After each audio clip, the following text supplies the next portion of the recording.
I'm Jeff Schwartz of Schwartz Performance. You can see we got loads of chassis behind me here. Due to increased demand, we've stepped up production, and our lead times are creeping downward. So if you have a chassis on order, it'll be arriving soon. We've got a bunch of them also being assembled. So let's take a look at what else we've got going on this month. We finally figured out a solution for the brake pedal on this 56 Pontiac Safari wagon. Factory setup had the master cylinder underneath the floor, unlike a Tri-5 Chevy. And we've got that all dialed in now, steering column, brake master, and booster. We were just measuring for radiator today and moving forward on this one. On this 71 CUDA, we've got our Schwartz G-Machine chassis mocked up in here, as well as the SRT8 Hemi, and we've installed a Magnuson supercharger on top of it. That's going to make a lot of power. We've also fabbed the inner fender panels, partially smoothed the firewall, and run our AC hoses along the inner fender outside the engine bay to give it a cleaner look. This customer made the mistake of not buying a Schwartz G-Machine chassis. However, we're still happy to install it for him. He spent a lot of money on the products that he purchased, and we're going to get it dialed in for him so he can enjoy his project. This 66 Chevy 2 has our Schwartz G-Machine chassis as well as our 675 horse LS7 in there, complete with dry sump system. And we're charging the AC system. We fired it up for the first time today, and we'll be dyno tuning it in a couple days here and get it all dialed in. This Cougar's been having the upholstery done, and we've got it back now, and we're doing the process called dialing it in. When you build a complete car project like this, there's a process of adjusting things and dialing things in, and that's part of the normal build process. So we're swapping out some brake pads on here right now, and we've only got 24 miles on it.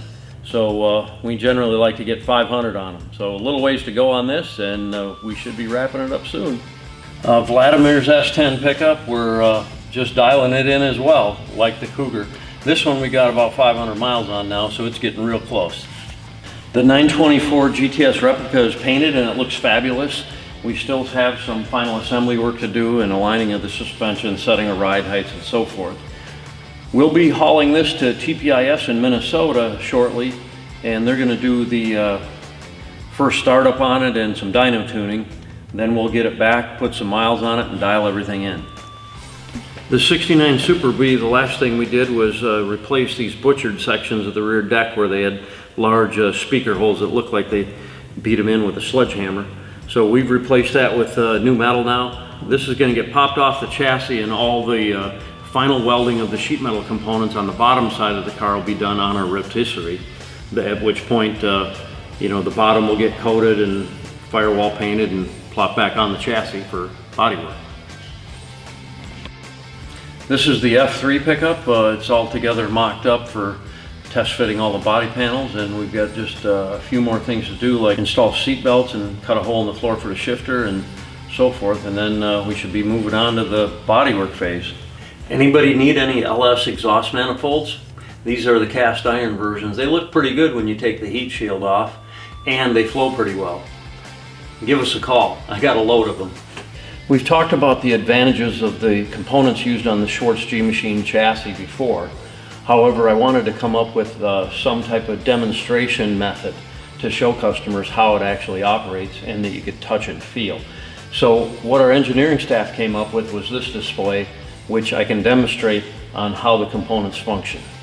This is our triangulated 4-link rear suspension with Teflon lined spherical rod ends. There's no sway bar or shocks attached to this, which also will affect how smoothly it operates. This is demonstrating how our rear suspension works. It moves very freely up and down, and if you hit a bump on one side of the car, the rear end can articulate. With standard rear suspension, which is right here, this has urethane bushings like you may put into a Chevelle or some other competitor's chassis have. It's very bound up, and it cannot articulate in any way, shape, or form because these bushings can't swivel. So what that equates to is a rough ride. If you encounter a bump in the middle of the corner on one tire or the other, it can't articulate, so it essentially upsets the car and you'll feel it skip to the side, which is completely different than what you feel with the Schwartz G-Machine chassis rear suspension. Up here we have our control arms. This is a conventional bushing, either rubber or urethane. They're very hard.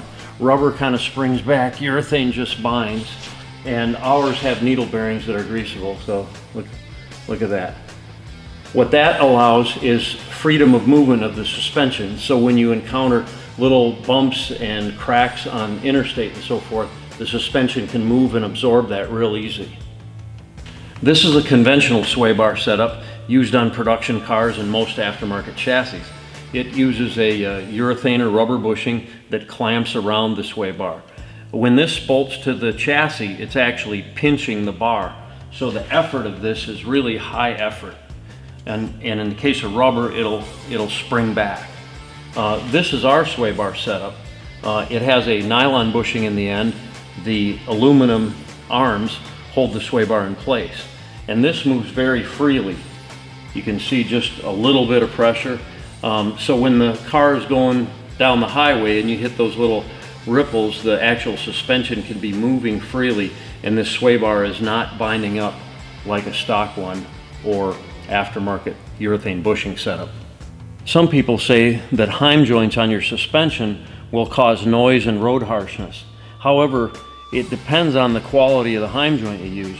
We use made in America, top quality heim joints, also known as spherical rod ends, and ours offers nice smooth movement, but it is snug and there's no play involved.